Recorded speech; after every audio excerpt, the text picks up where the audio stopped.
Chef Alroy. So I'm gonna show you guys the impossible beef bolognese, which is pure vegetarian.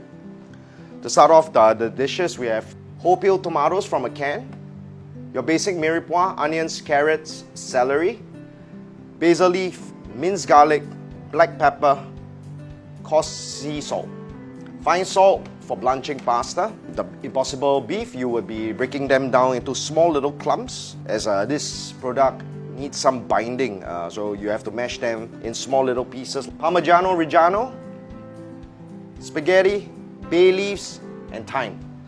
Now that we heat up the pan to a warm temperature, some olive oil, and impossible beef straight in. Because it's a bolognese, temperature at about medium heat. What we are trying to do is get some caramel effect on the meat to make it more flavorful. So for this product, it works like similar to beef with the caramelization and the cooking doneness, like the pinkish color.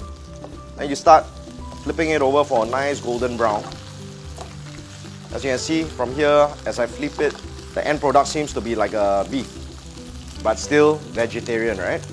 Now that it has a nice golden brown, we'll remove it from the pan, get rid of the excess oil. Okay, so we have a pot of boiling water, add in the fine salt that I was talking about, a very generous pinch. At boiling point, about 50 grams of pasta. Just dump it in. Keep it in there for about 7 minutes. Strain away the water at the end, and we can start our dish. So after 7 minutes of blanching the pasta, it will have a very nice texture. Strain it out with a tong and a spider. Set it aside. Okay, for cooking pasta like that, usually what we do in our restaurant, we'll use some olive oil after blanching. Put it apart, give it a good mix, and you pop it in the fridge, and as and when you want to use it, just take it out and use. Heat up a pan over medium heat. Put in some olive oil. Put in the minced garlic. Put in mirepoix, because what we want to do is extract all the flavors from the vegetables. As you see, the thing is sizzling now. You can give it a good whisk here and there. You smell the sweetness of the carrots, celery, and the onions. Alright, here we have the whole peeled tomatoes just now. We mash it up with a fork and give it a nice clump, like this. Now that the fragrance from the vegetables are out, we can put in the whole peeled tomatoes. This is the base sauce that we are making for the bolognese. So over medium heat, just let it simmer for a while. What we are doing here is to let the vegetables infuse into the tomato sauce. Sometimes if it do start to dry up too fast, what you can do is you add in some water, maybe about 20 ml. Alright, as you can see, now the reduction is there.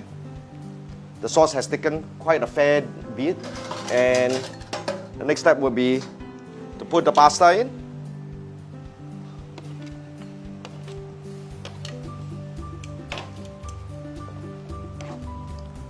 Some salt and pepper.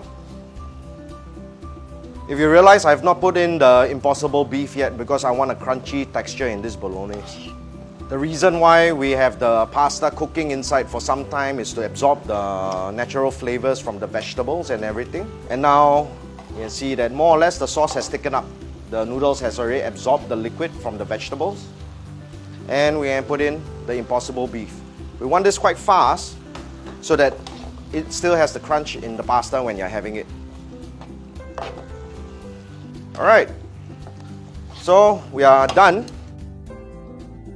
And now for the plating. And for the finishing, some thyme, fresh basil. So now here you have it, bolognese with impossible beef. Thank you for joining us. Once again, we'll see you in our next cooking series.